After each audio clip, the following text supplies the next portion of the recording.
Hello friends, welcome to Lola kitchen. இன்றைக்கி என்ன வீடியோனா, ஏற்கனவே மருதமலை பார்ட் 1 போட்டிருக்கேங்க. அதோட கண்டினியூஸ் தாங்க இது. அன்னைக்கு 1 மணி நேரம் க்யூவில் நின்று சாமி கும்பிட்டேன்னு பார்த்தீங்களா எவ்வளோ கூட்டம் இருக்குதுன்னு சொல்லிட்டு ஒரு 4-5 வளைவு வளைஞ்சு தாங்க நாங்கள் வந்து சாமி கும்பிட்டோம்.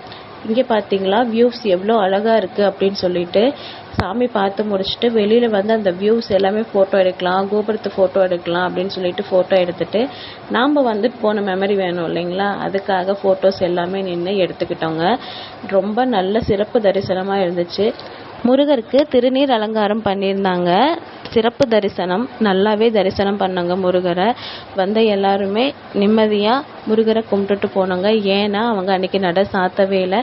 நடை சாத்தாமல் நாங்கள் 3:30 மணிக்கு தான் நாங்கள் சாமி கும்பிட்டோம். அதுக்கப்புறம் 4:30 மணிக்கு தான் வந்தோம். அது வரைக்குமே பக்தர்களுக்கு தரிசனம் கொடுத்துட்டே இருந்தாங்க. சாமியெல்லாம் கும்பிட்டுட்டு திரும்பி வரும்போது அங்கே ஒரு அத்தி மரம் இருக்குங்க. அந்த அத்தி மரத்துக்கிட்ட போய் பழம் விழுந்திருந்தா எடுப்போம் அப்படின்னு சொல்லி போய் பார்த்தோங்க. பாருங்கள், எறும்பு எவ்வளோ அழகாக லைன் போட்டு போகிறாங்க. ஒற்றுமைக்கு எறும்பு தாங்க சாட்சி. எவ்வளோ அழகாக போகிறாங்கன்னு பார்த்தீங்களா. அத்தி பழம் நாம் கிளையில் வந்து பார்த்துருக்கோம். பூ விட்டு அதுக்கப்புறம் தானே காய் விடும். இது பாருங்கள், மரத்துலேயே வந்திருக்கு. மரத்துலேயே ஒரு சில அத்திப்பழம்லாம் வந்திருக்கு. அதை தான் நாங்கள் ஆச்சரியமாக பார்த்துட்டு இருந்தோம். அதை தான் நாங்கள் இப்போ வீடியோ எடுத்திருக்கோம். நீங்கள் இந்த மரத்தை பார்த்துருக்கீங்களா மருதமலைக்கு போகும்போது அப்படின்னு சொல்லிட்டு கமெண்ட்டில் சொல்லுங்கள்.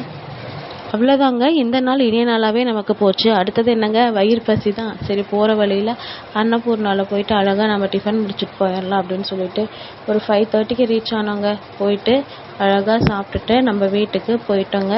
இந்த நாள் ரொம்பவே சிறப்பாக போச்சுங்க. கடவுளுக்கு நன்றி. ஒவ்வொரு நாளும் நமக்கு நல்லபடியாக போகிறதுக்கு கடவுள் தாங்க காரணம். கடவுளுக்கு ரொம்ப நன்றி சொல்லிட்டு மனசும் நிறைஞ்சிருந்தது, வயிறும் நிறைஞ்சிருச்சுங்க. இப்போ வீட்டுக்கு கிளம்பிட்டோம். அவ்வளோதாங்க. இந்த வீடியோ பிடிச்சிருந்தா லைக் பண்ணுங்கள், சப்ஸ்கிரைப் பண்ணுங்கள். தேங்க்யூ ஃபார் வாட்சிங்.